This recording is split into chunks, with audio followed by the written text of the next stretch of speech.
So something that I found very funny.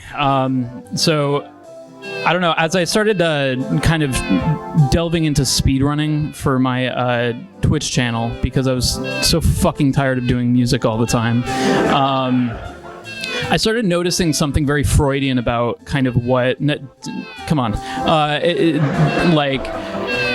So Sigmund Freud, father of psychology, coined free association. And something that I started noticing the more I was speedrunning is I would kind of enter these kind of states of almost just complete subconscious, yet filtered conversation with my chat.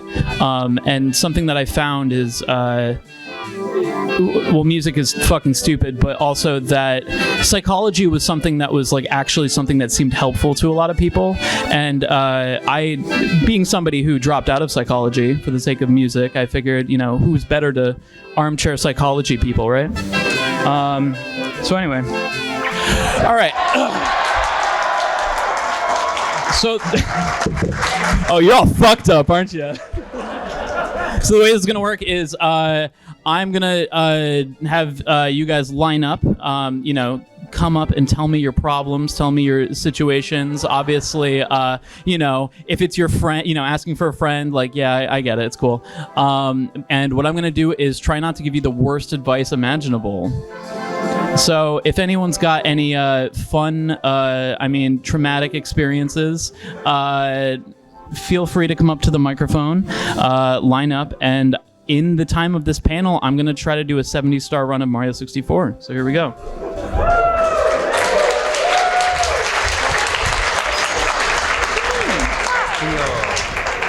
All right, seems everyone's shy.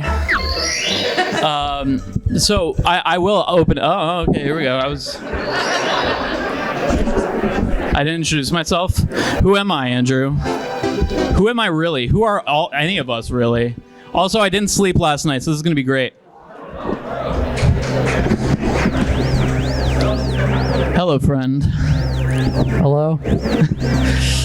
All right, you guys do have to kind of keep it a little bit quiet so that I can hear, if that's cool. Hi, Jules. Hello, you. Hello, me. What? What? Okay. Bro, I got like 2 hours of sleep on an airplane. Give me a break. Don't worry, same. Jules, I need to... there's just been this question that it's been on my mind for a while, and I feel like you're the only one who can answer it. It's been over 2 fucking years. Where's the feet pics? Where the fuck are they? Where are they? You haven't given me a value of the feet pics. Like, I pay all of my editors, money. You keep asking for feet pics, but I mean, honestly, like, what's the exchange rate? What's the currency of that? Whose feet? Doesn't matter. It really does. What is your obsession with feet? Can you please tell me? How deep does this go? It all started when you decided that, hey, I should bring in this weirdo to edit my videos for my channel. And then, how did it even fucking start? I can't even remember how it started. Well, at this point, I can already tell that you're blaming me for all of your feet problems. See, this is something that tends to happen. We go into therapy, we talk about our issues, and we immediately start blaming everybody else for the problems until we finally realize that it is actually something deeper. It's not our faults, but maybe somebody who's wronged us in the past that we're trying to, create some kind of, excuses for. But it's because it's usually somebody that we love. Whose feet do you love? Let him answer. All right, next question. Subscribe to Jules Comra. But not FamilyJules. Hello. Hello, Jules. How are you doing? Doing all right. Yes, use the microphone. Yeah. So, Jules, I got a question for you. As somebody who is 2 years out from a psych master's degree, what's your advice for not taking a skydive out of a one-story building? just to be done with fricking school. With fricking. Well, so one story. I mean, fucking do it, dude. It's just one story. Like, what's the worst that can happen? I mean, that sounds fun. If you so how many years have you been doing psych total? If you're away from your master's, probably like 4 to 6, right? No, less than that.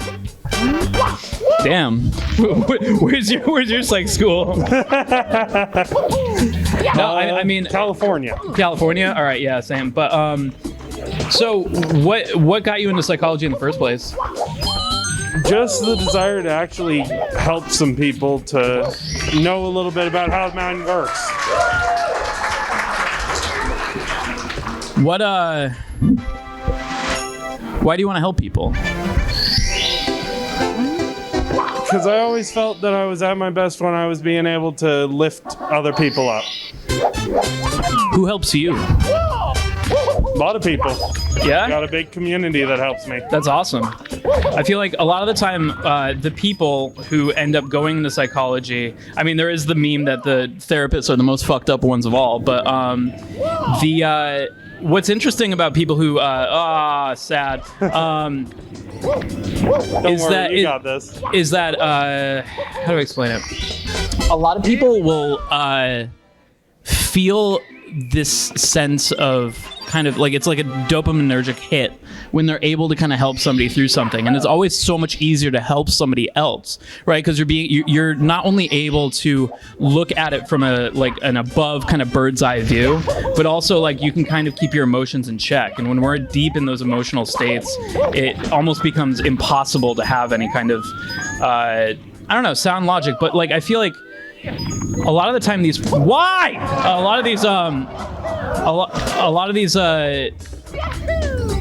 things end up being I don't know, like actually damaging to us the more that we help other people, because a lot of the time I feel like a lot of people kind of like that feeling of like, oh, I was able to help this friend of mine, maybe I can help myself. You know, a lot of people just get into psychology because they feel like, oh, like maybe if I just understand the wiring of the brain, maybe I can kind of work my own stuff. If I solve their problems, maybe I'll be able to solve mine. Exactly. But I mean, there's an entire subdivision of therapists that are for therapists.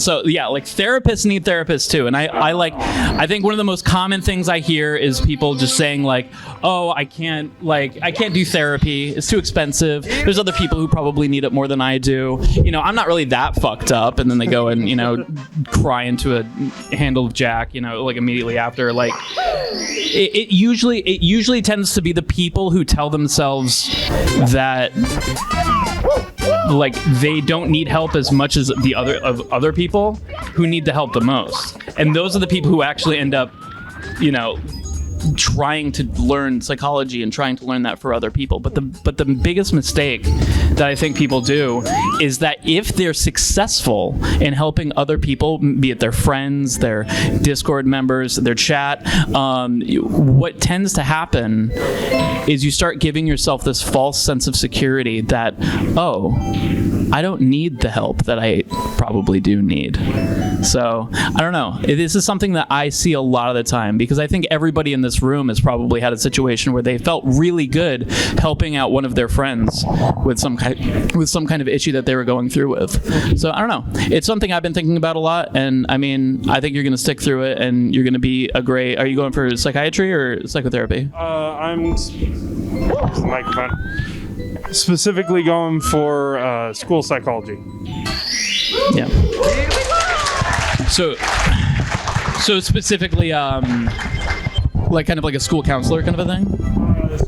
School therapist, specifically. Oh, so damn, schools are sick now. What the fuck? If you had any problems, I sent you in the nurse's office. Like, fucking figure it out. All right, what start my Okay. So too.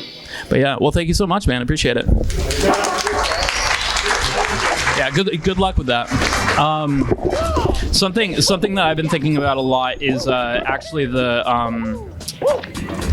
case where I feel like a lot of people, and maybe this is some of you guys, feel like they don't have passion in the things that they used to. You know, maybe like as they've grown older, they feel like, oh, like I'm playing Mario 64 because I'm chasing after some feeling I had when I was a kid or whatever. And there's a lot of things kind of going on there that I find that, because I've put a lot of thought into this. Other than the obvious, like, you know, you're a kid, you know, things kind of hit differently. You know, I think, I don't know if it was actually scientifically sound, but there was, I think, either a headline or a legitimate paper that kind of said something along the lines of like the same receptors that oh yeah, I gotta do 100, don't I? The same receptors that go off for a kid eating candy is the same exact realm of the brain of an adult doing cocaine. And I mean, honestly, to me, that says more about candy than does cocaine. But like, I think it's so interesting to think about how our brains develop in that way, because I think it's so important to our development. Like, you need different things when you're growing up. Like, Erik Erikson has this really interesting theory where it's almost like every single stage of our lives is almost like a boss battle. Like, and either you come out the other side. For example, like adolescence, you do a lot of kind of like trying to figure out who you are, trying to figure out your identity. That's when, you know, you listen to My Chemical Romance and shit and try to, you know, figure that out. Or you can kind of get stuck in this conformity and never actually learn who you truly are. And that could be dangerous, because what happens, according to Erik Erikson, is that you remain stuck there until you figure that shit out. So that's why you have a lot of people who you've probably met that like seem like they're stuck at a certain age, you know? So anyways, video games is cocaine. I think that's where I'm going with that. But I legitimately think that when you nice, thank you. No, come on, grow up. See, all of those people, they're stuck in an Erik Erikson stage for sure. Maybe even a Freudian fucking, I don't know, anal fixation or some shit. But like, I think the point, I guess the point is like, when you're a kid, you're stuck doing like so much shit that you just don't want to do, right? You know, you have to go to school, and then you're like waiting for that fucking clock to get to 12 so you can, you know, go home at 3 o'clock. And then you go home and what do? Nothing. You don't do anything. You just play video games. And it's like, it's such a relaxing time. But when you're an adult, it's all so much more obfuscated. Like, it feels like, especially people who, you know, like, I'm a bad example because I'm a content creator, but like, it just always feels like I could be working. And I feel like a lot of people, regardless of what their job is, they feel like they can always be working more. And what that does is it really makes it hard to relax, right? It makes it hard to kind of take on a Xenoblade Chronicles. It's like, Jesus. Like it's just like, yeah, but like, you're gonna sit down, you have no idea when you're gonna get back up. That's why you get into, it's called the snooze button effect. That's why we watch a bunch of, like, we'll way more often watch a series that's 8 hours long with 1 hour episodes than one fucking 2 hour movie. It's because you can stop whenever you want, but you don't. So it's the same thing. That's why I love video games like this, where, you know, it's very often that you have kind of like a point where you can stop. You know, Dark Souls is a great example too, like where, you know, you get to a bonfire and you can decide, okay, this is where I'm stopping for the day. Anyway, so if you want to get that feeling again that you had when you're a kid, just do a bunch of shit you hate all the time. I'm serious. Like, fortunately. Hey, what's up? So this question has been boggling my mind for quite a while, more longer than like, is L Eternal Star? Is Mew underneath Ash's hat? Just multiple things in my head, and I just have to ask, who is Ligma?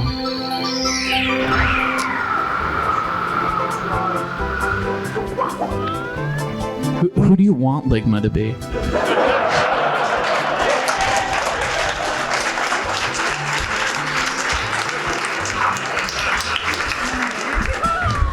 Anybody else? Hey, oh my God, that's a lie. Are we not doing the middle thing now? Oh, fair. Oh, but then they can see me suck. Okay, all right. That's fine. That's fine. All right. What's up? So, how messed up do you want, or are you comfortable with actually, like, because I have like a serious problem or a joke answer. Try me. Okay.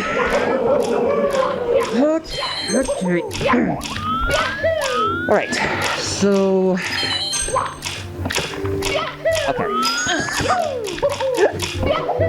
All right. So it can be your friend. It doesn't have to be you. yeah. I mean, it's the cheat actually right here. He can't really speak, but yeah. So. Okay. So okay. I think I like to think I'm very accepting and very caring and accepting and all that stuff, but all the things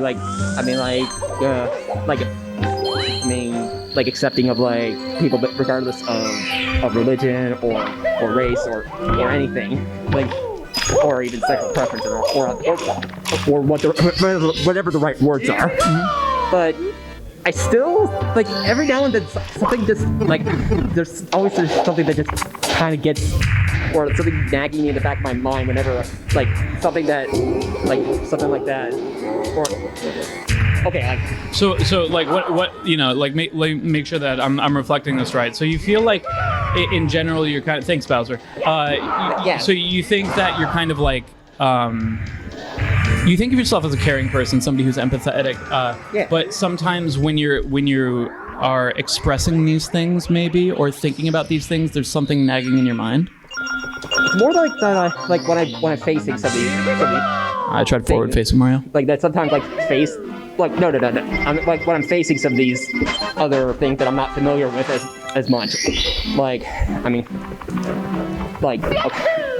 I know a few of my friends are are trans and yeah,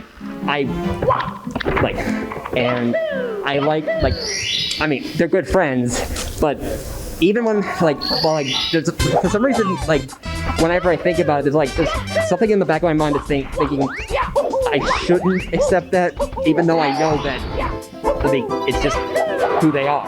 It's not even, shouldn't even matter. I think that's totally reasonable. So again, let me make sure that I'm kind of tracking this.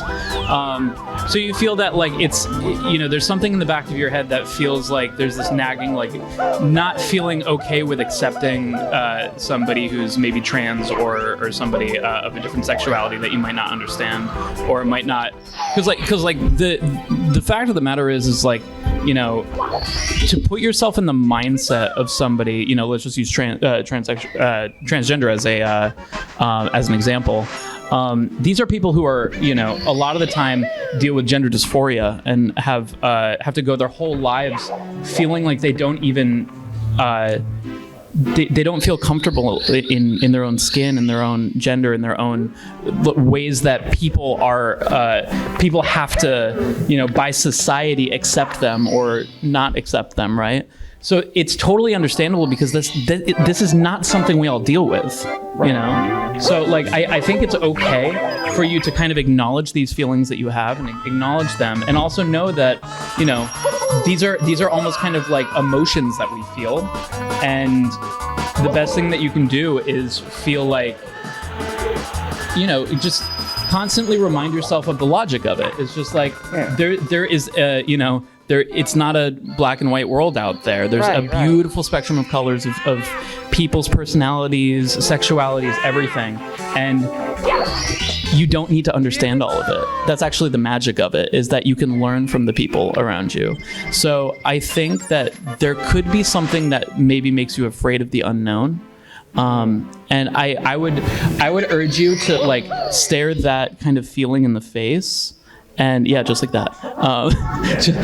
Maybe not that scarily, but accept it. Accept that feeling that you have, and really kind of surround yourself around people that that you can learn from. And I feel like the more that you do that and the more that you expose yourself to that, the more normal and the less you would have those feelings. That's my opinion. It's obviously a very heavy subject. But yeah, I mean, I think it's really brave of you to say those things, because I'm sure a lot of people do feel those things and they're afraid of how they can express it. And I think as long as there's a conversation and it's a conversation that comes from compassion and love, it's okay. Yeah. Like I sort of like there's a part of me that that says that I sort of understand that that feeling of those feelings that you mentioned, because I grew up with autism, so and I'm back when it was called Asperger's, so, high functioning, something like that. Fortunately, it doesn't even exist anymore. What the fuck, DSM? Yeah, pretty much all kind of subcultures, subcategories, of autism is now all broadly under autism spectrum disorder, ASD. Right. But before you had three almost elements of kind of just what is on the autism spectrum. So, you have, full autism, sometimes low functioning, sometimes high functioning. And then once you get in the middle, you have Asperger's syndrome. And then on the other side of it, you have what's called PDD-NOS, which is stands for pervasive developmental delay not otherwise specified. And that was still too broad for me, because I feel like if you meet one person with autism, you've met one person with autism. Thank you. That's exactly what exactly what I'm saying out there. Is that just? I mean, it's just absolutely keep at it. I mean, obviously. It might be more difficult for you, but that doesn't mean it's an impossible challenge. And I believe you can get through it. I was just saying, I understand the feeling of. That's an unbirth right there. Is that okay? I don't want to hold up everyone, but one last thing I will say is I was more talking about the feeling of, I guess, being prejudiced a little bit or something like that. But I know it's not as much of a prejudice as something like racism or prejudice comes from a very survivalist thing. I mean, are things that prejudice, I don't fucking know, that judge other things comes from, really survivalist instincts. I mean, we had to know that oh shit, there's a lion, we're not gonna hug that thing, oh god, that animal is gonna kill me. If you don't have an ability to judge things, then you die. Yeah. So those things come from those places, and it's important to understand, accept them, so, and I just don't be afraid of it. Yeah. So thank you so much. I really appreciate it.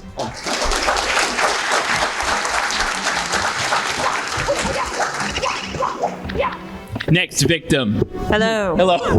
Sorry. Okay. Am I speaking to my? Okay. Yeah. So you mentioned when you grow up, playing the video games you play as a kid doesn't feel as fun as it does when you were a kid. And sort of the other side of that is the things that you used to want when you were a kid and the things you used to want when you were growing up, you don't feel like you want them as strongly anymore as an adult. And that it's a scary thing to think that am I losing my passion? Am I conforming? What am I doing? So I don't know, anything you had to say about that? And yeah, there's a really interesting meditative process you can do regarding this exact thing, where you kind of have to just sit down and really try to imagine what it was like when you were that young. What was the difference? He's supposed to get hit, but he's being a bitch.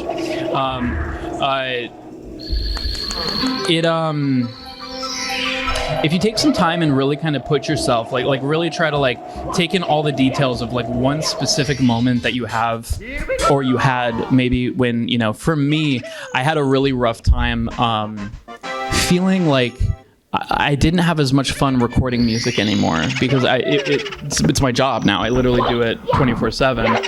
And I was just what is it about how I am now? Have I lost this passion? And the answer is, I think we're distracted. Like there's so many more things that kind of take the focus away from these things that we're motivated and passionate about. Like, you know, I was just talking to somebody recently how like the human brain has no ability to hold more than just one thing at any one time. And it's even harder for people with like ADD, autism, all sorts of stuff. So what tends to happen is before we would be like, fuck yeah, it's Mario 64 time, I have to get out of school. And that's it. There's nothing else to do, you know? Maybe your mom like wants you to do the dishes and you're like, fuck you, mom, I'm gonna play Mario 64, you know? Like you're so much better about pushing that other stuff out.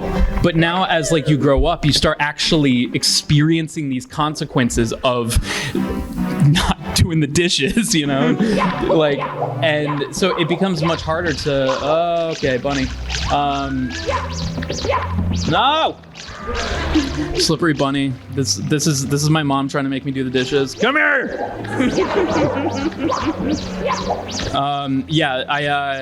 So I think a big part of it is like try to remember thank you. That's he will always run that way. If you ever have trouble, just go that way. You'll get him every time. But yeah, we get him twice in this run, so you'll be able to say hi to him again.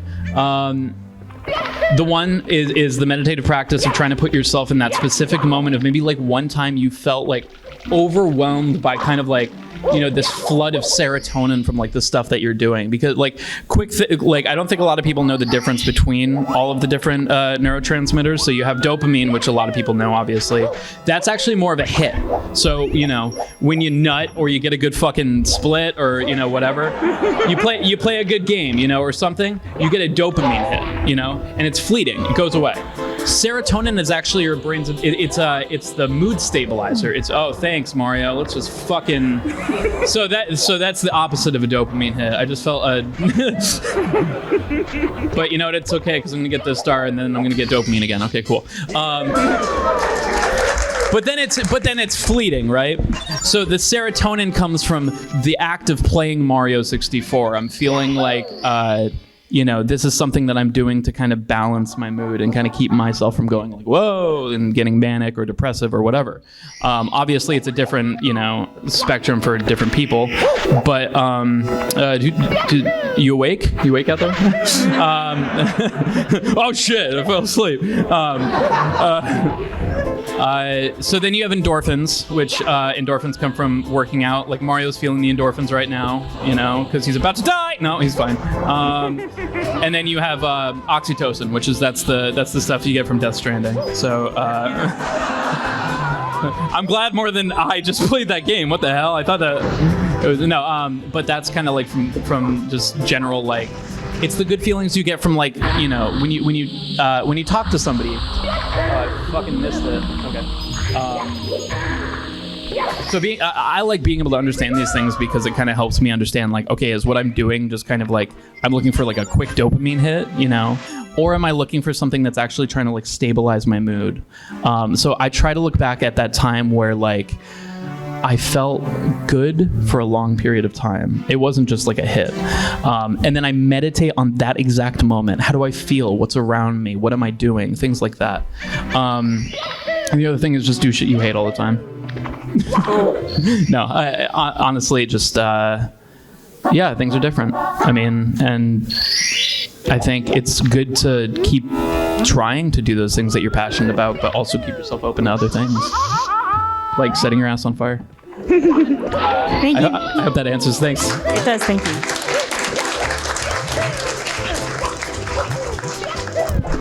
Hello, Jules. Hello.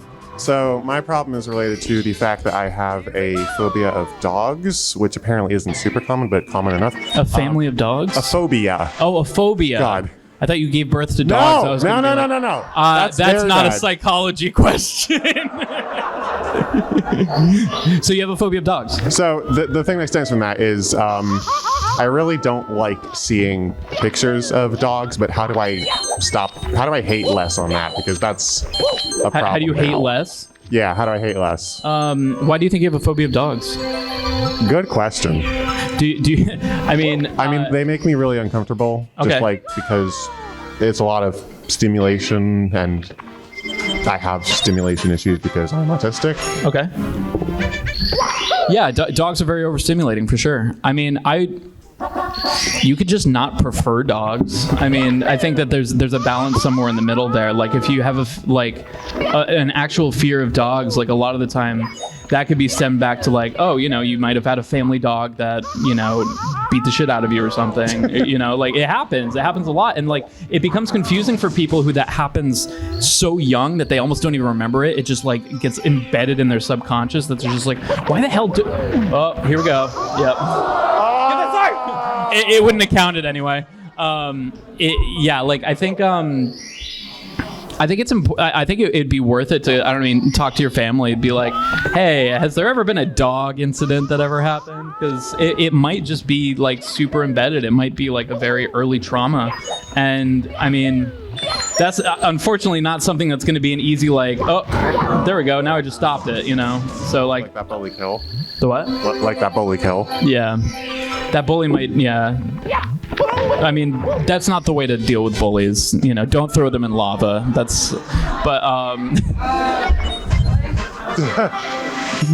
What do you mean really shit? Did you, what have you done? I think at this point it'd probably be best to, usually the best way to deal with phobias is unfortunately exposure therapy. But there's a lot of different methods. Like absolutely don't do it on your own. Like have a professional help you out with it. And it is something that like, if you do have like a therapist or whatever, a lot of them are trained in being able to deal with exposure therapy. And it's literally like nothing that's like too scary. Thank you. Again, you know, don't throw bullies in lava also. Would that be something that you were interested in doing? I don't think so, but I gotta wait a little away from the point. It's mostly just I don't like seeing dogs everywhere, which is kind of hard because they are literally everywhere. Mm-hmm. And I want to like not be so aggravated by that specifically. I do think exposure therapy in like it would be literally like small doses. Like it, like I've seen it be like a Zoom call with a therapist where it's just like, okay, we're gonna open up Google Images and just one picture of a dog, and we're gonna look at it for a second, and then notate how do I feel about that. And it seems overwhelming, you know. But it can always be, like, especially when you have a professional there, it can always be at your speed. Unfortunately, yeah, dogs are everywhere. There's not really much you can do about it, but that would be my number one suggestion for sure. Okay, thank you. Thank you.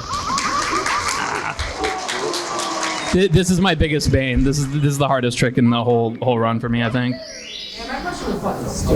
Yeah, it really was pretty stupid. I mean, no, it was thought-provoking. Yeah.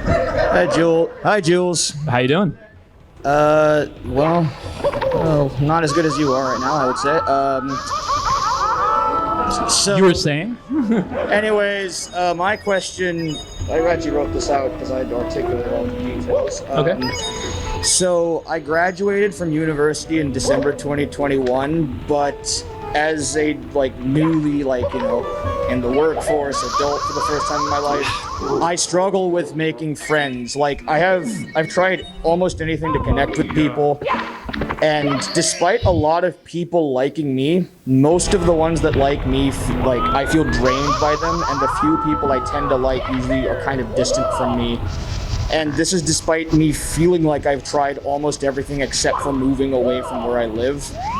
So I thought, hey, do you have any perspective on how I could adjust that? Maybe, because I don't want to necessarily, move if it's a knee-jerk, not necessarily correct reaction, if you understand.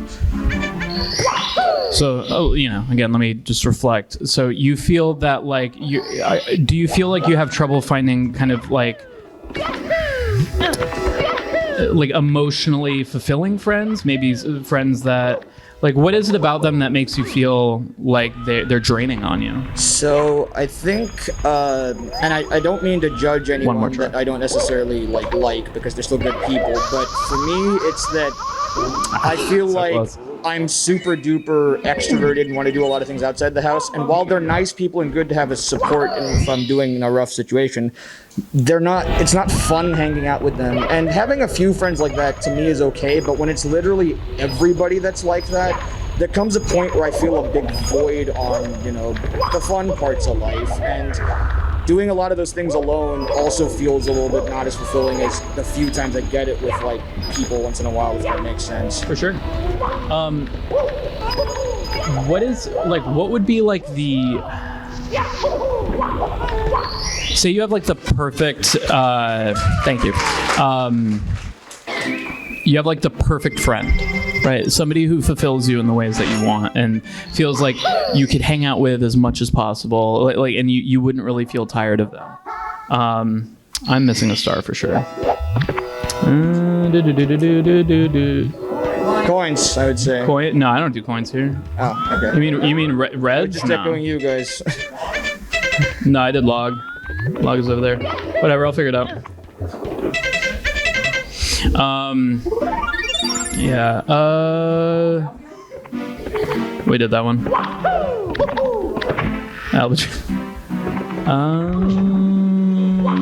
HMC?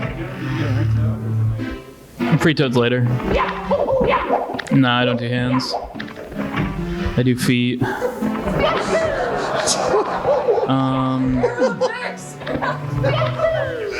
Yeah, get back in line. Jules, I will say, like, regarding, like, friends like that, if I had to pick a perfect friend, not necessarily that specific joke, but, making jokes that make me laugh, being able to usually talk, not necessarily about the same subjects, but with the same energy and passion I have, because I feel like I have a lot of passion that I like to express right on the dot. I have a lot of energy I have to get out of my system, and most people I know are always tired, so therefore they want to be chill and not spend any energy when they're spending time with people. And therefore I feel like I have all this stuff that I need to get out of my system, and if I don't, I feel really like unsupported by it, if that makes sense. I don't want to sound like I'm being selfish, but this has been bothering me for a while, if I'm being honest. No, honestly, like, this is a kind of selfishness that I think you're allowed. I think this is a very important thing to ask yourself. Otherwise, you're always going to be like, if you're always feeling like your friends are draining, you're going to be constantly trying to find other things to fill your cup back up, and that's going to be a problem. I will say that there are a lot of different kinds of people out in the world, for sure. You might be limited based on your area and stuff. One thing I always recommend to people is there's an app called Meetup, where you can literally find just random people who might be into like a hobby or something that you're into. Like for me, I went on looking for D&D players and Pomeranian lovers, and it's been awesome. I never went to the Pomeranian lovers one because I'm too nervous, but I'm just gonna end up crying because Pomeranians are so cute. But like, it's important to kind of like broaden your horizons. I mean, like, I'm 31, like it's so much harder like when you get older to meet people, but there are ways to do it. Like, where do you meet friends normally? So, for the most part, I used to, like, the people I tried really hard to hang out with, I was hoping, friends of friends for one. Mm-hmm. Even though I didn't try Meetup, many times I would try to do, like, new hobbies. Like, I tried an improv class earlier this year for the first time in my life. I did too. Oh, nice. Yeah.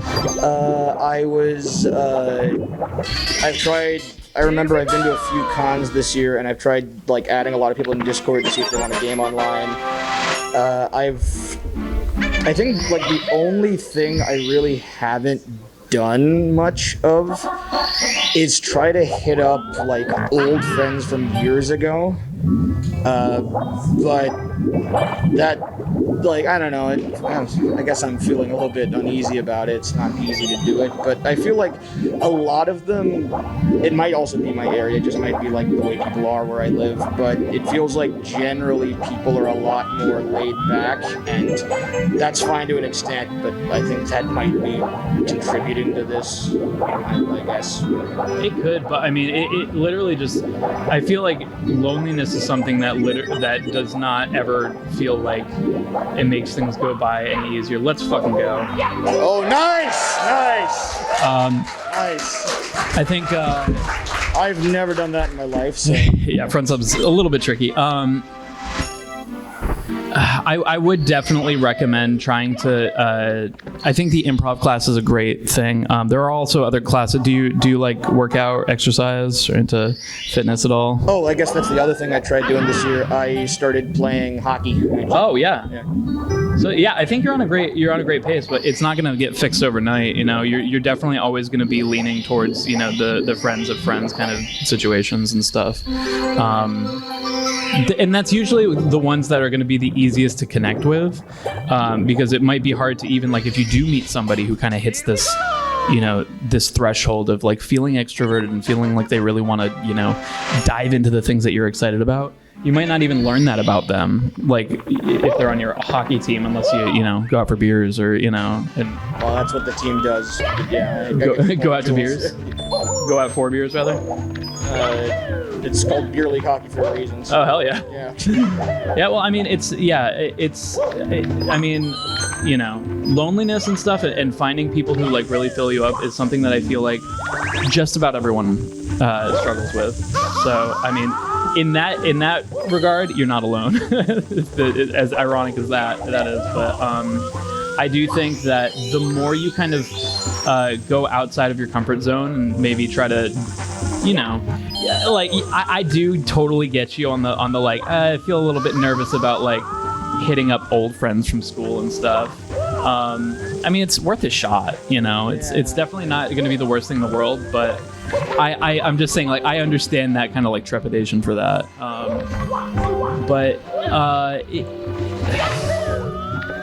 I mean, part of me wants to tell you, like, go the Keanu Reeves route of like learning to just hang out with yourself more, and but I mean, we're social creatures, so I don't think that you are being selfish for kind of wanting more from your social circles. So I feel like it's probably I meant to do that.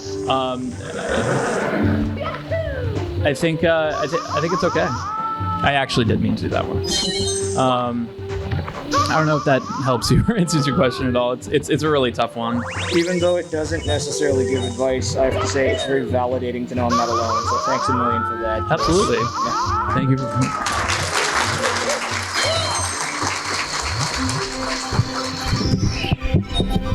Thank you. Hi, Hey. Jules. How you So, I have a bone disease called osteogenesis imperfecta, Okay. and it makes my bones more fragile just all the time, like forever. And as a result, like one of my biggest goals for like everything I do is doing it independently and having that independence. Because like sometimes I use a wheelchair, sometimes I don't.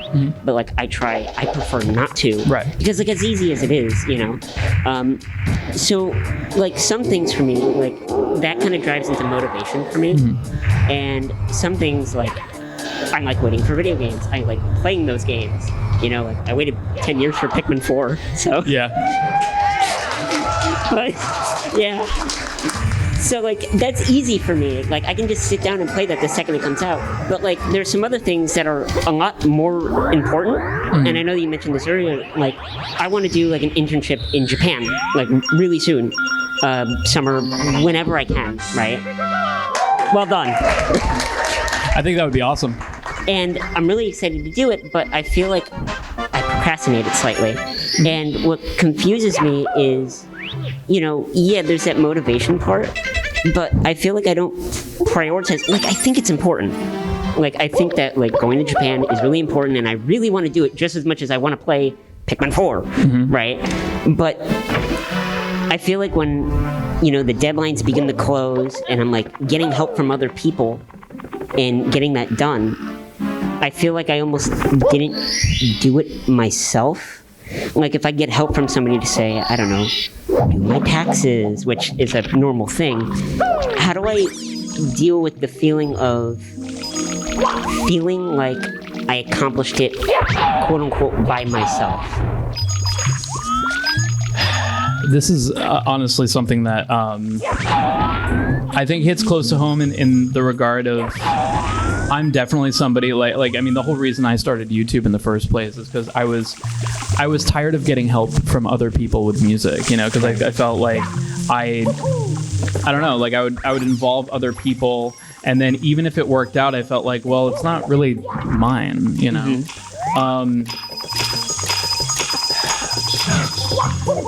I think because like there's also a lot of stuff in there about like, you know, feeling the lack of motivation because you know, you feel like you're procrastinating and stuff. I think it was Arnold Schwarzenegger had a thing recently, or not recently, a long time ago, but like it was going around the internet recently about how he was saying that like he doesn't want anybody to call him a self-made man because he would not be anywhere close to where he is without the help of others. Exactly. Yeah. Well, that's what I tell myself. Yeah, and I think it's powerful, but I mean, you know, I think what will help is I don't know. I guess it sounds like you're giving yourself enough like self-empathy and stuff for that. Whatever. I don't need that. But that is really tough. Absolutely. Like I feel like I'm definitely like happy for what I have. Like I feel absolutely like I'm lucky. Like I'm lucky compared to a lot of people.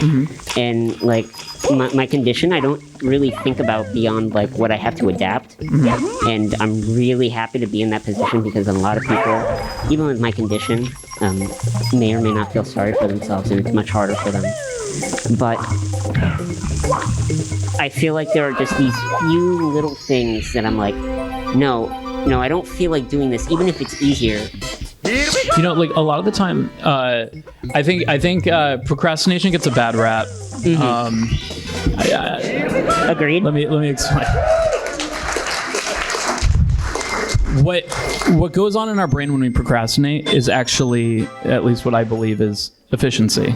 You know, we don't need to do things right away. We need to, you know, we only have so much energy. Like, why are we just gonna blow our load like right immediately? You know, it's well, like then you're just gonna be exhausted. You know, plan it out. You know, she's gonna tell everyone that you're shitty in bed, and then like, I mean, sorry, I think my friend, right? No, okay, this still works. I think it's important when we procrastinate, I think, to ask ourselves why our brain is going there, because it's not working against us. Like, I think a lot of the time we feel like our brains are working against us, but I think it was Dr. K who put it this way: our brains are not here to make us happy. Yep. They're here to make us survive. Got it. And when you think about like how your brain reacts in those ways, it starts making sense why it does all that stupid shit, you know? I really sympathize with if we're trying to survive, we're trying to allocate our energy, and we're trying to make it so that, like, you know, we could do all of we could go to Japan right now. We could, but that'd be a lot of work. We could do it later. I gotta make that email. Yeah, we could play Pikmin 4 right now. My email. Yeah. Like the email's just opened up for it. I sent it today. Yeah. Right? But like. Well, wait, so you sent it today? I sent it today. Dude, congrats. That's awesome. To start getting it. Yeah. I'm trying to make that effort, you know. I'm starting the discussions on it, but disability and all that kind of falls under it. Right. So like I have a lot of hurdles to jump, and I think that might be a part of it. Like, oh, Pikmin 4 is easy to pick up from the store or download from the eShop from my comfy little home. Right. You know, but I have to go and make this email, and I have a lot more to discuss about it than simply applying for an internship and just going, you know. Like, I want to make it worth my while. But so I really sympathize. Oh. No, I think it's definitely like your brain is actually doing that kind of just like equation. It's like I could download. No. Okay. I can do that. You know, like that thing that's going to be a ton of work. It might have a way better payoff than Pikmin 4. Exactly. It might not. I don't know. 10 years. I don't know. Like I think. I think it's awesome that you sent the email, and I think you're on the right track. And yeah, I think my advice to you would be just have empathy with yourself, especially when your brain is going into those procrastination, motivation things, because it's doing it for a reason. And if you listen to it, it might make sense. I don't know. I hope that helps. I try to plan, not for the worst, Yes, don't plan for the worst. I tell everybody I know who is just like, oh, I always expect the worst, so I'm never disappointed. And I'm like, yeah, you wonder why you're fucking depressed. But yeah, I think, you're on the right track, man. I hope anything that I said was helpful, but it sounds like you're killing it. At the very least, I 100% sympathize with it. Thank you so much. Thank you.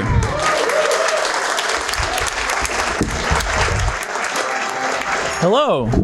Long time no see. Hey, Jules.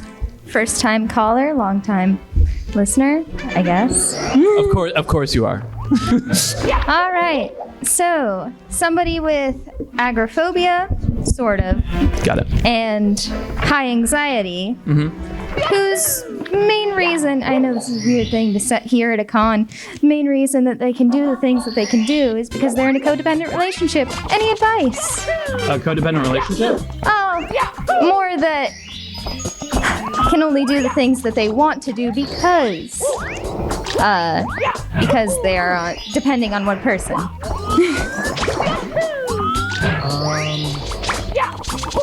Any advice for somebody who... So... Could you, sorry, I'm also trying to process this question. It's okay. One more time. All right, I'll start again. Okay. So, having high anxiety and agoraphobia. Yep. And being able to deal with these things that, make someone highly anxious and stressed out because of agoraphobia or anxious things. Being able to deal with it because, having someone to depend on, wanting to depend on that person a little bit less so that they can do the things that they want to do without depending on someone else. I feel like depending on how long it's gone on, it's going to take a while to kind of start moving away from. And I think it's going to feel like it's taking forever and stuff, but it is just like really just kind of one thing at a time, kind of identifying the different things that, you might not be able to do without your partner. Codependent relationships are like a huge struggle. And I mean, even if you're not having problems, in the relationship, couples counseling is extremely, extremely effective. And just to kind of like have like a third party, unbiased source who's coincidentally a professional, to kind of sit there and be like, okay, let's create a roadmap. I'm 41, I gotta go to 42. I think that's what I would recommend. I really like doing this panel. I wanted to try to stay away from the obvious, like, just tell everybody, like, go see a therapist. I play Mario 64 on the internet. Stop talking to me. Like, but like that is like codependency can be extremely dangerous for sure. Not only to each other, but the people around you. And that's definitely one of those things that can only benefit from help that's actually directly involved with your process and your planning for how you're moving forward with the relationship. It is tough bringing something like that up to a partner. Okay, yeah, I deserve that. Thank you. The pity applause just gives me life. But for now, I think the best thing that you can do leading up to that is identify specific things, hopefully small things that you feel that like you might not be strong enough to be capable of doing without the help of, this partner. And working on it slowly, very slowly, kind of very similar to kind of like exposure therapy, like we were talking about before. I don't know. I mean, this is the point at which I'd be like, give me an example of like something that you feel, like incapable of doing without the help of, a partner. Coming to a big convention and talking to someone that I do know but in front of a room full of people. But I know that I'm okay because someone who I love very much is in the audience. Being able to do that without the other person in the audience, even though I love them very much. You know, dependence is not always codependence.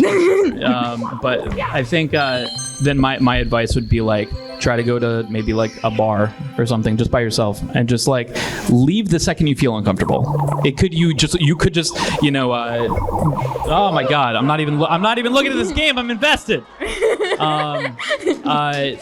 You can even Grandpa Simpson walk in, put your dad on the thing, and then walk back out immediately after, and that is like a step in the right direction. And that's all we want. We just want steps in the right direction, because even if you have like percentages moving forward, it compounds on itself. You know, it's better than having you know, a bunch of 0 days, you know, just so.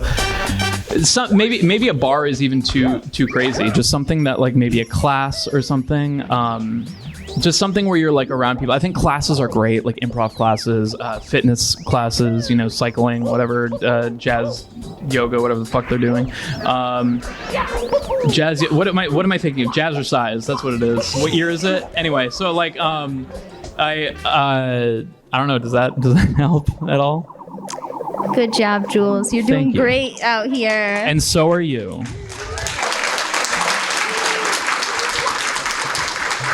Why? All right. I have never had this much trouble with a red coin star in my life. This is actually like hilarious. All right, what's up? Hey, so first of all, big fan. I've been listening to music for like probably over a decade. Thank you. So awesome.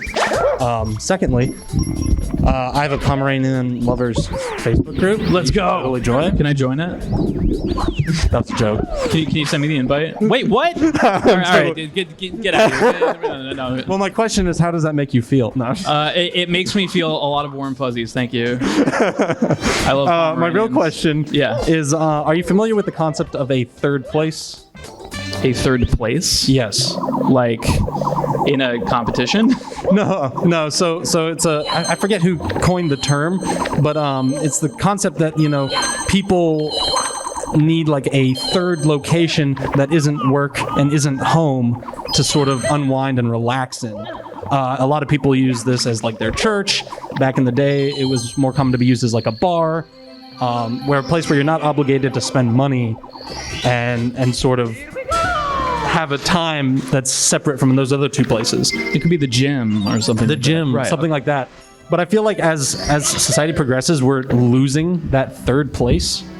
And so I guess my question is less of a psychology question and more of a how do you think that we can adapt to bring more of that in? I think it's especially hard now that we're coming out of COVID. You know, I mean, not really. I mean, it's still a thing. Yeah. But like, I mean, the effect that, like, I mean, if you want to talk, we didn't have a second place for a long time. You know? You're right. So I think it's really hard, and I like the concept of it. I don't know if that's necessarily something that everybody needs. You know, okay. I think some people will thrive more in, you know, some people thrived in that situation of just kind of being on their own. I have not been able to get this even once today. Not yet.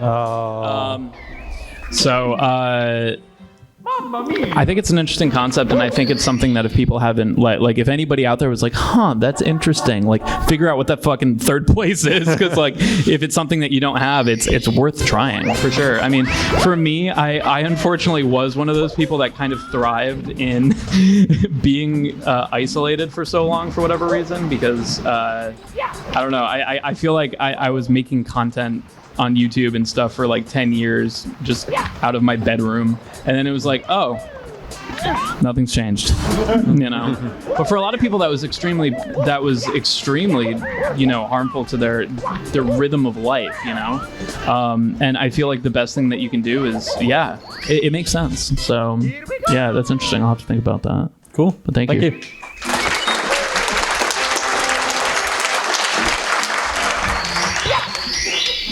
What up? So, Jules, I got to meet you here like 3 years ago, in which I told you that you were one of the reasons that I kind of really wanted to start playing guitar.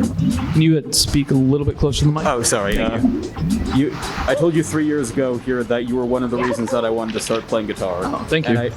And I have been on and off for a while. And a friend of mine recently got a guitar for Christmas because she wanted to try to learn. And she was dealing with like all the usual stuff that beginners struggle with, and I gave her my best advice, just basically saying like, it's gonna take a couple months to get stuff down, but like once you like feel like your feet are touching the bottom, like you can have a lot of fun with it. And I agree. And basically what I kind of realized was that I didn't feel like I was following my own advice. Like, yeah. So the thing I kind of wanted to ask is like, how do you sort of like become more comfortable with your own skill level versus other people's skill level? Like, how do you sort of be comfortable with like where you're at as a player, or just with anything that you treat as like a skill? Oh, nice. I think it's tough because we need to get away from comparing. Yeah. You know, because comparison is what is it, the thief of joy or something like that. I think that's and it's true. I mean, like, but we've been programmed through the system of us going to school and, you know, being in families and stuff to always compare ourselves to somebody else. And I think that it's unfortunate because, especially with music, and I'm constantly like, since day one, I've always kind of believed this, and like, I've always believed in stepping on mushrooms, I guess. Everybody's at a different point in their musical journey. It's so hard to compare somebody. Like, imagine trying to compare like Jimi Hendrix and, you know, I don't know, Jimmy Urine from MSI or something, or like James Hetfield or something like that. Like, they're all completely different, like, musicians. Like, the things that, like, you know, do you think like Jimi Hendrix could have like downpicked like James Hetfield? Fuck no. But do you think like James Hetfield could have? Why? You know, so like, how do you compare that? Like, how do you like rank those? Like, you would rank a fucking like sports car race or something. Exactly. Like, I think it's so hard for sure to kind of just be like, oh, just don't, you know, compare yourself, forehead, you know. But like, I think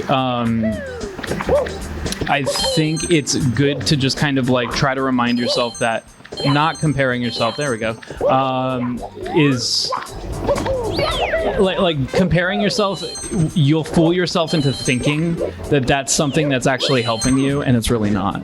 Because like the things that actually push you forward in being a musician and stuff are the things that excite you, seeing what other people are doing and being like, I want to do that too. Exactly. You know, but like all comparing yourself to somebody is going to do is just make you feel bad. Yeah, and one step forward, like, because I'd mentioned like the weight of like wanting to feel your feet touch the bottom, and one thing that I've actually learned that I have the foresight for that on is I've started to finally learn how to read sheet music. And oh, dude, that's awesome. And you play guitar? There's probably 4 people in this room who play guitar who can read sheet music. Yes, and the thing about the thing about sheet music is that like, nope.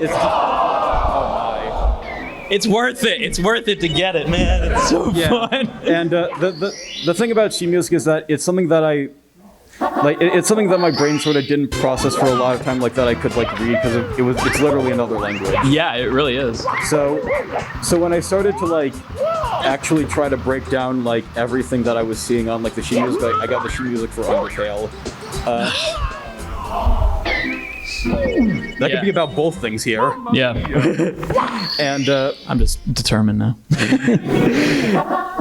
And the thing that the thing that helped with that is just like understand like, okay, it is going to take a while before like my brain can like process this even close to 1-to-1. Like, I feel like a lot of musicians don't even get there. So the thing about that is just learning that like, I don't know. is just learning that like that's going to be a journey ahead, and like that's something that I kind of need to apply to like other aspects of it. Yeah, I think so. Yeah, like again, comparison again is going to be your enemy, and definitely one step forward. I think that's definitely scared you. Yeah, I definitely think. I think that's going to be your biggest step back, because like again, like it's also like I mean I know I'm probably sounding like a broken record with this, like be empathetic to yourself or whatever, but like telling yourself like, oh man, I don't follow my own advice, like how's that helping you? You know, it's you know, like everybody's gonna take advice differently, right?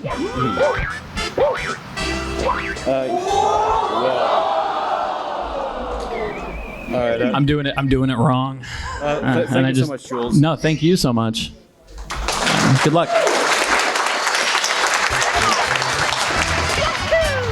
Hello, green mushroom. Hello, Jules. How are you doing? I'm dying. Aren't we all? We are all dying. Anyways, first of all, big fan of your music, love it. And, oh boy. So, I have really bad social anxiety, so I'm not good at talking to people. So, usually when I have a conversation with someone new or someone I really look up to, I'm just like, oh man, I'm gonna really mess this up. And then when I do have that conversation, I walk away and I'm just like, they hate me. They think I'm weird. So that's my life. So yeah, that's just a struggle. Something I struggle with, honestly. Why do you think they hate you based on the way that you talk? It's just my brain telling me like, oh, you said something wrong, or oh, what did you say? That wasn't good. You suck. Just like that. Just like that. I don't know. Can you count have you ever had a situation in which somebody has said something socially awkward and then you're just like, wow, fuck that person? I honestly don't remember. I have a terrible memory. It's probably not it probably hasn't happened very often. Yeah, probably. And it's kind of tough because this is kind of just like an emotional reaction that we have in place of like looking back at ourselves and kind of like kicking ourselves and being like, oh man, like we totally could have, handled that situation better. Yeah. Okay, please.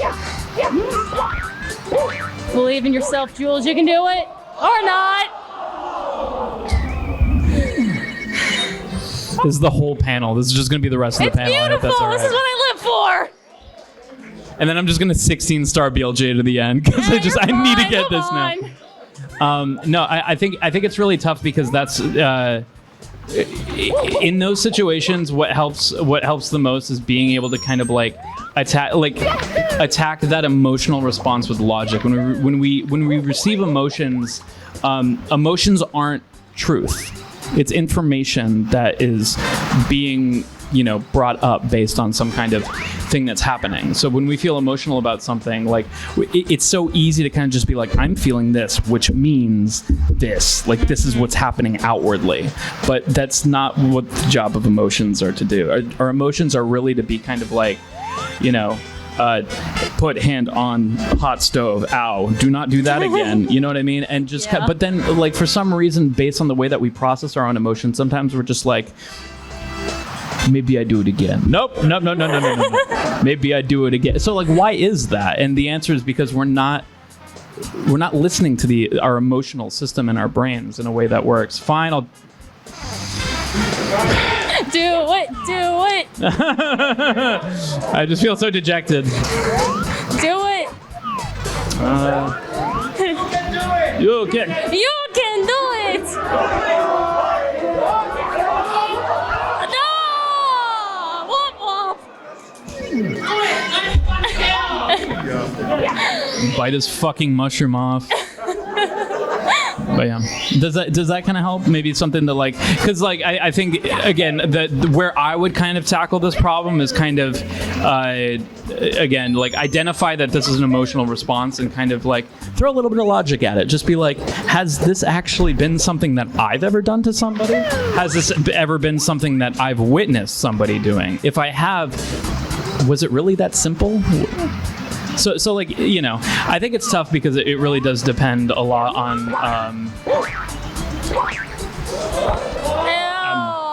Almost. I'm looking it up. But yeah, I really I don't know. Does that help at all? Yeah, it does. Okay. Thank you so much. I really appreciate it.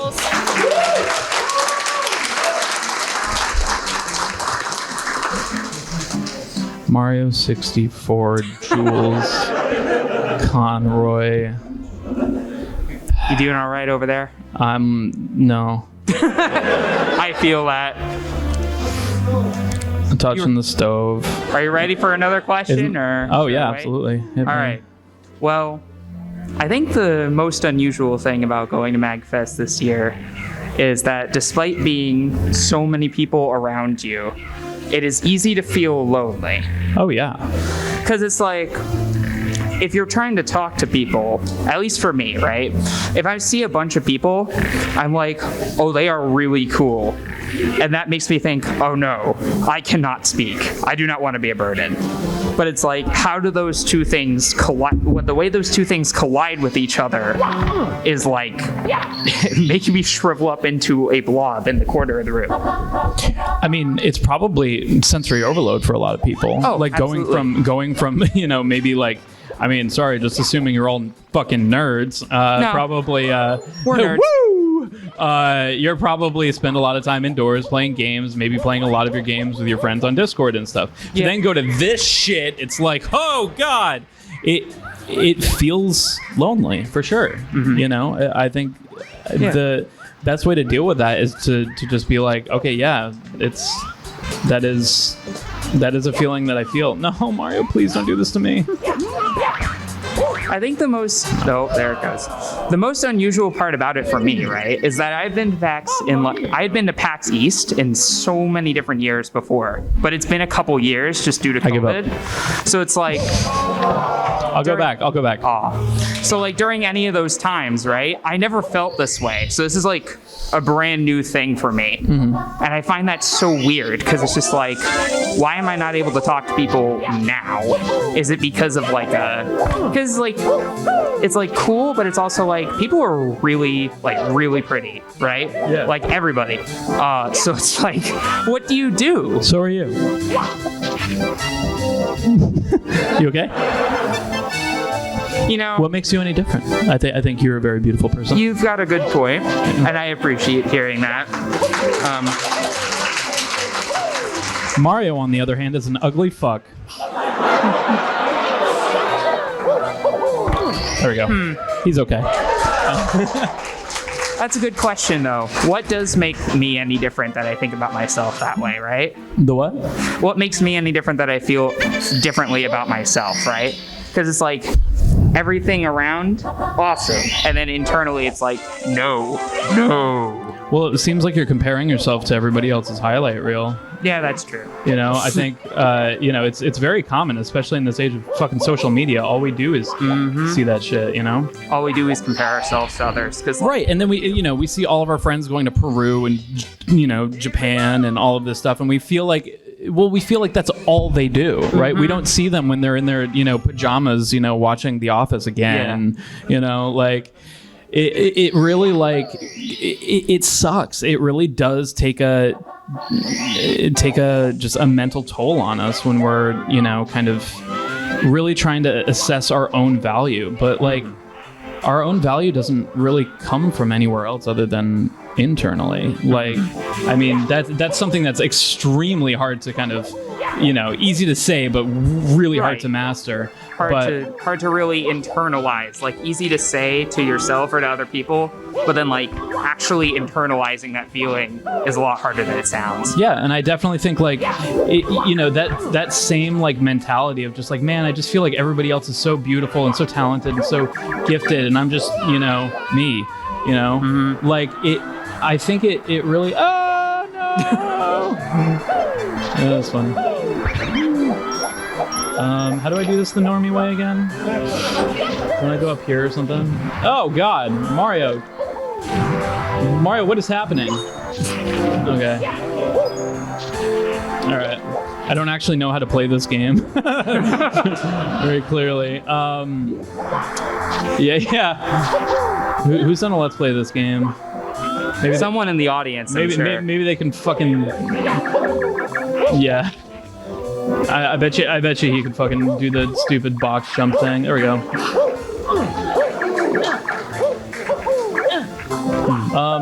I mean, it's such a common thing to think like, thank you.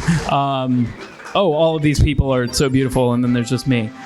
So why is it that everybody feels that exact same way about themselves? That's right? the weird part, right? I don't think it's weird at all. I think a big part of it does come down to just, that feeling of just. Life is hard, especially when you're just sitting around comparing yourself to everybody else, and also who are you to know the that's my favorite star, by the way. Who are you to assess the value of everybody else? You wouldn't want that upon you, right? Yeah, exactly. So, yeah. All right. Yeah, it tells me a lot. Thank you very much. Yeah, absolutely. Good luck. There, I saved John, okay? It's the frames I saved by not saving. It's ironic, I know. What's up? First of all, huge fan. Thank you so much. Thank you. I go to therapy. I'll preface it with that. My big thing is dealing with the mundane. I cannot deal with the everyday tasks that don't matter. If it does not bring me joy, I do not give a shit about it. The mundane? The mundane. So, I need to pack for MAGFest. I need to take the trash out. Yep. I need to clean the cat box. Don't care about any of that. I just want to do what matters to me. I just want to do what brings me pleasure every day. I don't understand. Don't care about anything else. So I talked to my therapist. Undiagnosed ADHD, maybe, but just curious on your thoughts. What is taking your focus in those times of that you feel like those things that are mundane are like what tends to come up? I just don't care. It's just I can do this 5 hours from now. It could be 2 a.m. I'd rather do it then than now. Again, procrastination can be construed as efficiency. Yeah. I mean, you're right. You don't have to do this. Damn, I think I packed for MAGFest 12 hours ago. I started at 11 p.m. I literally the day got before in I left. I 5 totally hours get it, ago. right? Yeah. Yeah, I mean, there's there's a lot to say, man. Oh my god. I have one email to send today. I'll send it at 5:55 before I sign off. Yeah, Same thing. I definitely feel that, and sometimes it feels like, okay, I have to send this email today, and then after you do it, you're just like, all right, that's it for me. That's it for the rest of the day. I can't do anything else. Exactly. Yeah, I mean, that very common with people with ADD and stuff to kind of feel like, all right. I know about the 2-minute rule, right? If it only takes 2 minutes, just go do it, right? But yeah. Oh no. Exactly, right? I mean, if you keep doing that, you'll just burn yourself out. I think I see it. I don't think things like, the 2-minute rule, these all-encompassing, this will work for everybody. It's like people have different brains. It helps, but it's not the full encompassing solution. I can do this for everything. It's well, it really doesn't. I have a similar thing that I try to trick people into, and it's worked. Where I've told in panels too, just been I know sometimes you just feel like, you got it this time. I have faith. Thank you. It's not. It's too much of an angle. I think BLJ time? Might be. I got 10 minutes. Or I could try it again.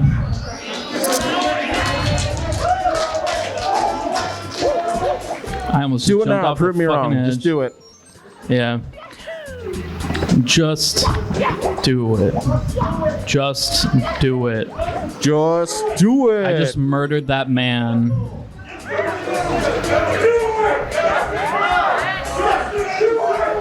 Pressure's on.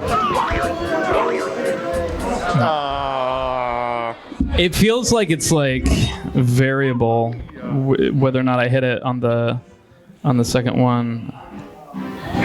I'm definitely hitting it too tight, which is what she said. Hey. Yeah, honestly, I don't think that you should use other people's like kind of like idea. I'm so scared of this ledge right now. Of like what, like whether or not you can, I don't know. How do I explain this? It's tough for everybody. Everybody is different, and I get that, right? There's no all-encompassing advice. Even that was too tight, which is also what you said. Yeah, well, you know. I think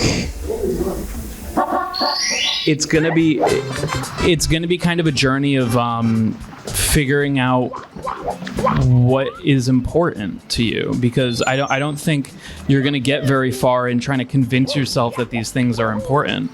You know, especially not all at once, right? And you know, after a while, maybe you will get this fucking box jump. No? Oh my god.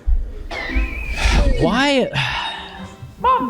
This is actually, for reference too, this is a trick that they have a ton of tutorials online, and when I was learning the 70-star run, none of them worked for me. They were all completely wrong, and they all did the same thing. And then one day I figured out a way to do it, which is different from the way that everybody else does it, and it always worked for me, and now it doesn't.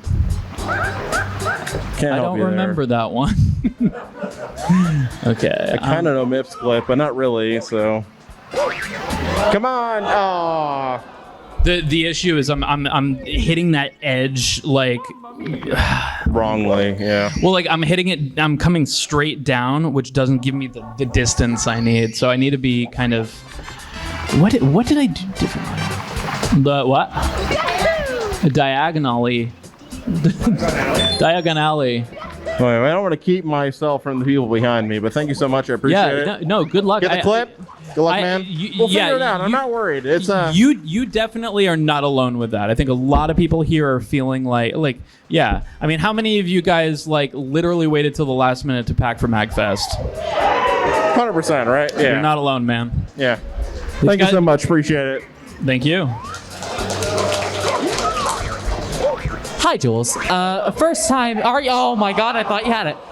First time regular. Long time Purple Monkey dishwasher. Of course. I came up here because I had I have these urges when I sit down and I open up my art program and I go, okay, I'm gonna do something for me. And then it turns into like 5 hours of making a brand new character over and over again, and I just get these creative impulses over and over again, just keep making these characters for worlds that I've either been building for like 2 years to like my whole life. Gotta be LJ. Sorry, guys. And I'm just kind of wondering, do I just go with that flow even if it sometimes becomes too much to keep up with? Because I've got like at least a gigabyte of character references on Google Drive. Nice.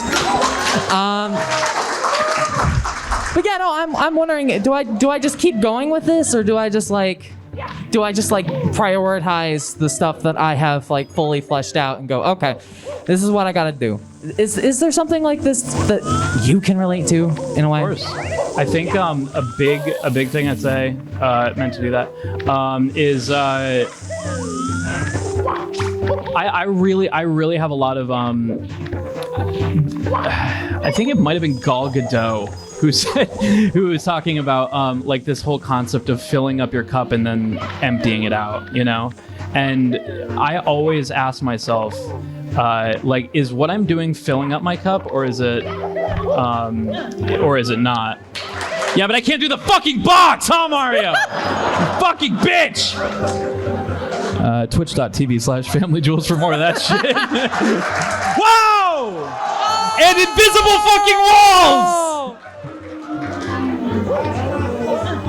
Yeah, it's the...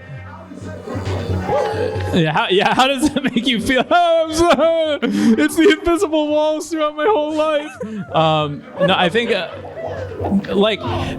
I love world building. My first D&D campaign that I ever written, it was totally fucking homebrew, like down to the fucking like there was like nothing Forgotten Realms about it after a certain point. It was just completely, and I had so much fun literally figuring out the fucking agriculture. Like, why the fuck would I care about that? But what I was noticing was that like So not not in this version. This is Japanese version. But there was a point at which I was gonna say that would have been bullshit. There was a point where I started realizing, like, okay, I'm no longer having fun doing this. I have to figure out like how to. I don't know. Don't look. What? Yeah, just look at me. Just look at me. Just dab at me. Come on, you got this. Go on, I have faith in you. See, you got it. I kind of got to look at the game. It isn't a fucking rhythm game or anything. No.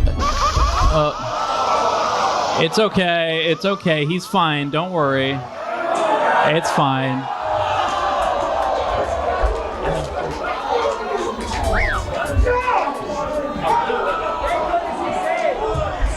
Oh, you saved. Mario, right? You want to know why he's happy? Yeah? They're giving me 10 more minutes. Back to the box!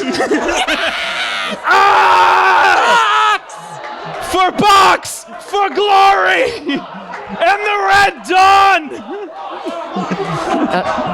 See, the box is my favorite character in your mental breakdown. Who's in the box? No, I definitely think that like only you're gonna be the one to decide like whether or not like which direction to go. But I think it's great that you have those two different paths. Like, you know, do I keep on obsessing over like this kind of stuff and like, you know, or do I finish these projects instead of starting?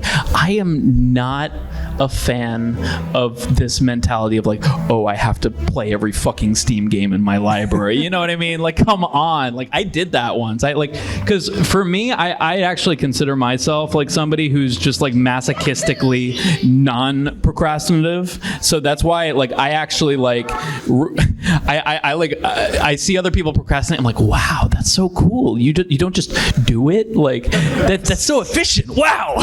You know, because like I grew up with a lot of anxiety of like I needed to do all of my homework assignments the moment I got out of class because it wasn't gonna fucking happen. But if I procrastinated, it just never would have gotten done. Shut up! Jesus fucking Christ! Who's giving me advice here? I could just use the cannon, but that's just such a bitch move at this point. It is. Yes, this is what is known as the sunken. So much time into it. You just got to keep going. Yeah, it's sunken cost fallacy. It's definitely a thing. Gotta think like you know what? I'm gonna do this. I'm gonna reset because that's definitely. See, now this is a completely other kind of fallacy. It's called fucking just a whole bunch of. It's the box fallacy. That might work. Box fallacy! Let's go! Fuck you, box!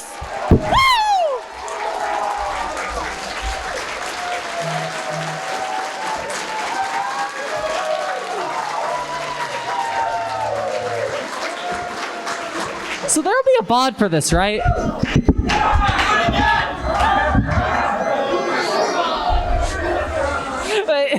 But yeah, I think that helped. I think that helps.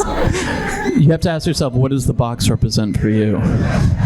Untold possibilities and a buttload of time wasted. Well, fucking yeet yourself off a bridge with that. And maybe you'll find a star. What in God's fuck is that? What is beeping? What is that infernal beeping? What?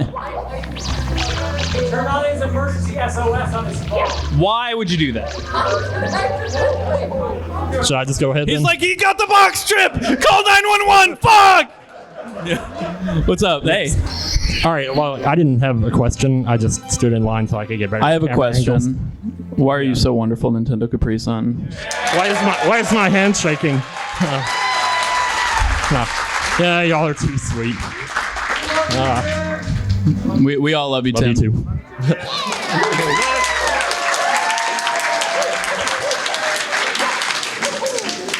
Hi, Jules. How are you? Good. How are you? I'm doing well. So my thing in question is about like expectations. So like when mostly like family stuff as well. Like how did your parents take it when like you drop out of college and like if like a family views it negative, like someone drops out of college or chose like a major that doesn't suit them, and they just give their child like negative feedback. Is that how did it make like you feel as well? Like how your parents found out like you just dropped out and decided to do music? I think for the most part, I think my family, a lot of my family was supportive of my decisions. It also helped that I had a YouTube channel with a whole like 100 subscribers. They're like, wow, you're so famous. But like,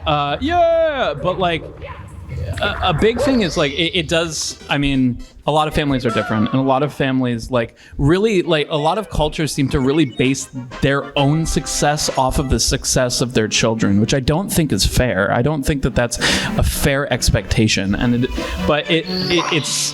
it's a culture. It's a cultural thing. It's not something that I really have much that I can add to it. But what I can say is this is a great way to, especially as you're kind of coming of age, like when you're going to college, is learn how to fucking set boundaries with your parents, because you can. There's a lot of different things that you can do for that, you know. A lot of the time, like, you know, I mean, you could be as brutal as you want, but always remember, like, this is your parents. They've probably given you, you know, plenty of brutality on your own psyche. I mean, you know, you can really, like, I think it's always good to start at a point of like, you know, it makes me uncomfortable when you know, hold these expectations to me, you know. I don't really like feel comfortable kind of trying to oh no, come on, you can do it, Mario. You can get up there. Thank you. Got it. Good job. I don't feel comfortable living up to what you want me to be when you don't have those same exact how? Fucking felt like a rock. But you can also do this. Didn't think of that, Miyamoto. Oh, good job. Okay, that I meant to do that. That was cool, right? And I could totally do that again if you asked me to, but we don't have time. We got. So I guess like a little like follow up questions about like not expectations, but like the feedback, like like feedback from family. Like if you like do a task for them, like chores, but like you mess up, but like you've done this for so many times, but then they just decide to like yell at you. Why you fucked up? You've done this so many times. You've done this so many times, and if it's that brutal, I mean, I'm not a fan of two wrongs make a right, but I mean, one thing that I've seen be very successful in certain like really like hardcore like cultural expectations in families is to just be like, when I have children, would you want to meet that child? And they would be like, oh, of course I would want to meet that child. And then you just say, if you're gonna treat my child the way that you've treated me, I wouldn't feel comfortable about you meeting my child. And that might start to kind of put that into perspective for them. And, you know, it might, again, it's brutal. It's not going to work for everybody. And it does kind of feel a little bit like slam, Twitter, fucking, you know, whatever. But like there are boundaries. There is power that you have that you can exert, you know, in a way that can communicate to them that like, listen, this is my life, you know. I only have one of these. Like, I can't just constantly live to appease you. And then if, you know, you're going to say like, you know, if you don't do your chores, like, oh, you're always doing this, you're always fucking doing this. Like, I would venture to say, like, if somebody is like, you know, getting a bunch of questions on a math test, you know, how do you get them better at math? Do you say, you always fuck up those questions? Yeah. But that's what parents do, because they're so frustrated and they don't want to see their kids, you know, oh yeah, this is bullshit, hold on. Let's go. Hey! You know, they don't want to see their children fail. That's, you know, and they're literally, oh, okay, cool, thanks, Mario. I think it's important to kind of come at it with empathy, but also with wow, I'm just again I'm getting tired. So much psychology in my brain. I think it's hard to do when you feel so hurt, you know, and so like that you can't do anything that like appeases your family. But I mean, I think it's always fair to kind of come at it from like a why are they like this? Why is it so imperative that I'm a perfect child? Sorry for my plosive, but it feels like really intense. And I mean, maybe that's a conversation that you can have with them, you know? All right, thank you, Jules. Enjoy Chris Pass 64. Yeah, dude. Have a good MAGFest. And yeah, you can have boundaries with your parents. It's possible. It's hard, but it's possible. What's up? Hello, Mr. Doorbell Man. Hello. So I'm gonna try and keep this question brief. Sorry, I had to go for that at least once. I suffer from really bad burnout. Yep. And I get like every once in a while I get I get spurts of motivation, but initially trying to get myself to do certain things is struggling for me, and so I was wondering more so, how would you personally recommend someone to deal with burnout and trying to kind of, not artificially, but like create motivation, I guess is the best way to do it. I think your need to kind of create motivation is actually fueling that burnout, you know, because you're like kind of like trying to, all right, I got like, I'm pretty much out of time, but let's do this one more time. Wait, 2 minutes? Okay. Thanks. I'm gonna do this one because this one's fun. What? Very nice. Watch this shit. Wait, no, not that one. Don't watch that one. Look away. Okay, now watch this. No, just look away. Okay. All right. Oh wait, what's that over there? But yeah. Yeah, I think it's so tough because when we're burnt out, that's another kind of like that's a feeling we have, right? That's an emotion. That's information that our brain is telling us, stop. Fuck! Ow! You've worked me too hard doing shit that doesn't like you feel burnout, like in my opinion, when I don't want to be American for that. When you there you go. Wait.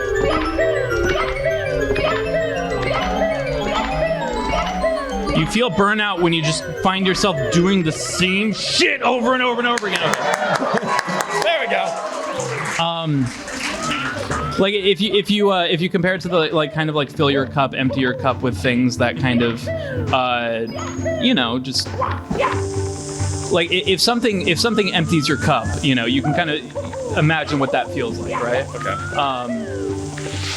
Feeling burnout is when you've emptied your cup so far that there's nothing left in there but dust, and you're still fucking pouring shit out of it, you know? And like it's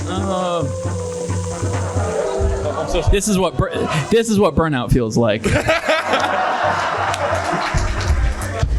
I beat Bowser?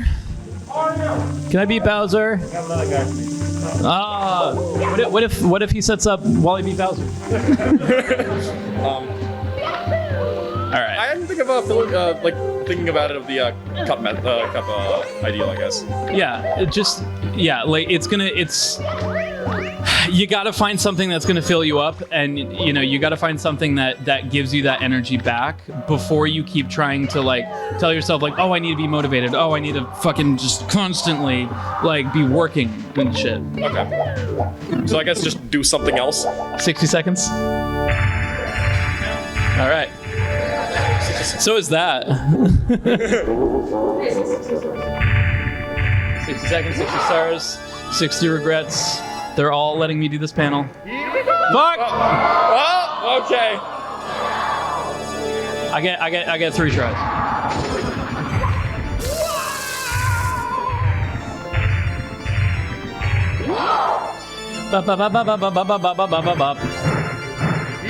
For me, speedrunning was one of those things that I found filled up my cup in a time where I felt like I was just completely burnt out from doing music all the time.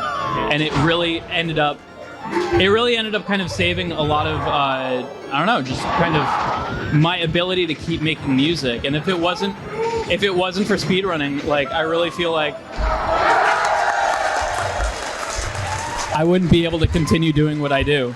So it might come from something completely that you don't know, and like it's important to look out for that. Okay, thank you so much. But good luck. Be fucking nice to yourselves. Have a good MAGFest.